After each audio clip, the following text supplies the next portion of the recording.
ఈ ప్రశ్నకి సమాధానం మన తెలుగు సామెతలోనే ఉందండి. తులసి వనంలో గంజాయి మొక్క అని ఉంది. ఆ సామెత అబద్ధం కావాలి కదా! తులసి వనము అంటే ఒకటి కంటే ఎక్కువ ఉన్న మొక్కలుంటే కదా వనం అనేది. అంచేత మీ ప్రశ్నకి సమాధానం ఇక్కడే దొరికిపోయింది. తులసి మొక్కలు ఎన్నైనా ఉండొచ్చును. కానీ గుర్తుపెట్టుకోండి, ఈ మధ్యన కొత్త కొత్త తాయెత్తులు ఇవన్నీ ప్రాముఖ్యానికి వచ్చాయి. తులసి పూసలు మెడలో వేసుకోండి. అంటే తులసి ద్వారా వచ్చిన అలాంటి వాటి కోసం పని కట్టుకుని మొక్కలు పెంచి సాగుబడి పద్ధతులు ఏదో పట్టుకొచ్చి అలాగే సంకరజాతి ఏదో పట్టుకొచ్చి దీనికోసం మాత్రం చెయ్యకండి దయచేసి. తులసి మొక్కలు ఎన్నైనా ఉండొచ్చును. మరి ఆళ్వార్లలో విష్ణు చిత్తులు ఉన్నారు కదా, విప్రనారాయణులు.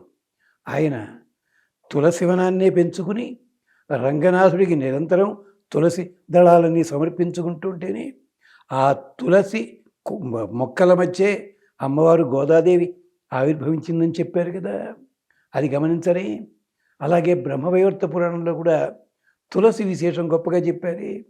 స్కాందంలో ఉంది, పద్మంలో ఉంది. తులసి వనం పెంచుకోవడం తప్పేం కాదు, పెంచుకోవచ్చు. కానీ గమనించండి, తులసి మొక్క ఎండిపోతే ఆ ఎండిపోయిన ముక్కలన్నీ ముక్కలు చేసి పెంట మీద మాత్రం పారేయకండి దయచేసి. మిగిలిన చెత్త ముక్కల్లాగా అవి పెట్టకండి. తులసి వనం పెంచారు, అరటి చెట్లు పెంచుకుంటే మీ భోజనం అయిన తర్వాత ఇప్పుడైతే సింకుల్లో కడిగేసుకుంటాం. పాతకాలంలో అరటి చెట్టు దగ్గరికి వెళ్ళి కడుక్కునేవారు చేతులు. స్నానం చేసి వస్తారు, బట్టలు పిండుకోవాలి, అరటి చెట్టు దగ్గర పిండేవారు. అది తప్పు లేదు. ఎంచేత అరటికి ఎన్ని నీళ్ళైనా కావాలి, కానీ తులసి కానీ వాడి దగ్గరికి కాదు.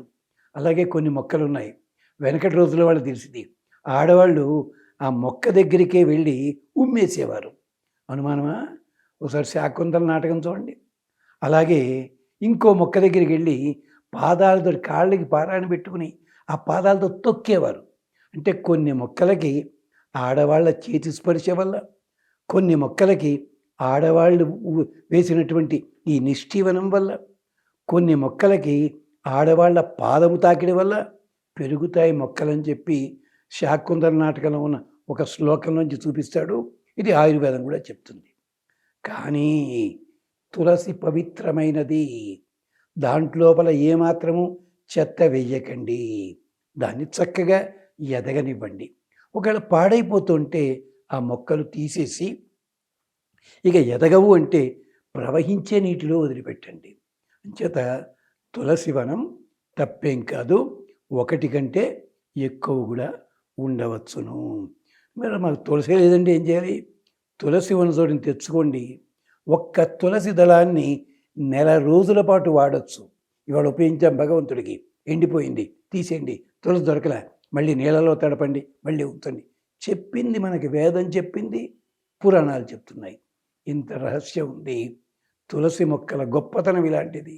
వాటిని జాగ్రత్తగా పెంచుకుందాం, వాటిని రక్షించుకుందాం, వాటికి నమస్కరిద్దాము. ఉదయము సాయంకాలం కూడా ఆ తులసి చెట్టు దగ్గర ఒక ప్రమిద వెలిగిద్దాం. వెండి ఇలాంటి ఒక్కల మట్టి ప్రమిదతోటి దీపాన్ని వెలిగించండి.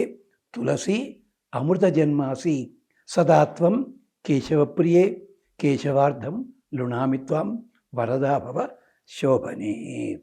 పురాణంలో ఉండే తులసి అనే అమ్మాయి, ఆ కథలు నేను చెప్పటం లేదు ఇక్కడ, అది చెప్పడానికి ఇంకా చాలామంది ఉన్నారు కనుక.